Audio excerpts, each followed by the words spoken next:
धनुयात्रा कंच महाराजर निमंत्रण पाई आज मुझे उपस्थित होती निश्चित भाव निजको मो सौभाग्य मन करुच्ची कहीं आज ये अंचल जनसाधारण सहित कंच महाराजर सानिध्य लाभ कर तेणु यही अंचल लोक मैंने विशेषकर आमर जो रवि भाई अच्छा माननीय मंत्री तांकर प्रोत्साहन रे आज ये जो धनुयात्रा जो भली भाव में भव्य दिव्य हो पारी जे ये केवल आम कला संस्कृति साहित्य आम ऐक्यर प्रतीक नुह ये आमर मध्य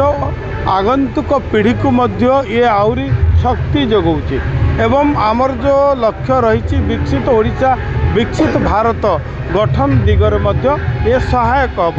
कहीं लोक मानकर एकता लोक मानकर कला लोक मानकर संस्कृति एवं इतिहास आमर इतिहास जेते रुद्धिमंत हम जेते लोकलोचन को आसब आमर भविष्य से उज्ज्वल हम तेणु आमर जो भविष्य पीढ़ी जो मैंने आमर आगंतुक यही देशर राज्यर भाग्य विधाता युवपीढ़ी से आज विकास दिगरे सरकार काम करुँच विकसित ओडिशा विकसित भारत किपरि हम जोटा कि केवल जे अर्थनैतिक क्षेत्र नुह कला साहित्य संस्कृति ऐक्य आपणकर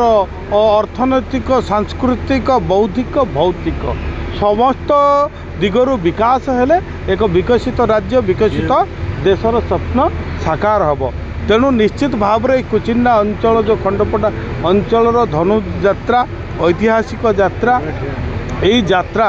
अत्यंत मनोरम एवं समस्त लोकंकु एथि भाईचारा सृष्टि करने सहित एकता सृष्टि करि पारिछि एवं एथिरे मध्य आज जो अनेक स्टॉल पड़ी ओरमाक्स एवं आपणकर महिला एसएचजी ग्रुप माने जो ग्रामणी रही ग्रामणी उत्पादन आमर जो रही कृषि उत्पादन तो आरंभ करी जंगल जातीय द्रव्य हस्ततंत्र कला संस्कृतिर विकास होम आमर आगंतुक पीढ़ी को मध्य यह प्रेरणा दूची तेणु निश्चित भाव में यह अत्यंत मनोरम स्वागत योग्य आज कंच महाराज जो आदेश थिला जे यही अंचल केमती गोपालन हो पार मत्स्य चाष हो पार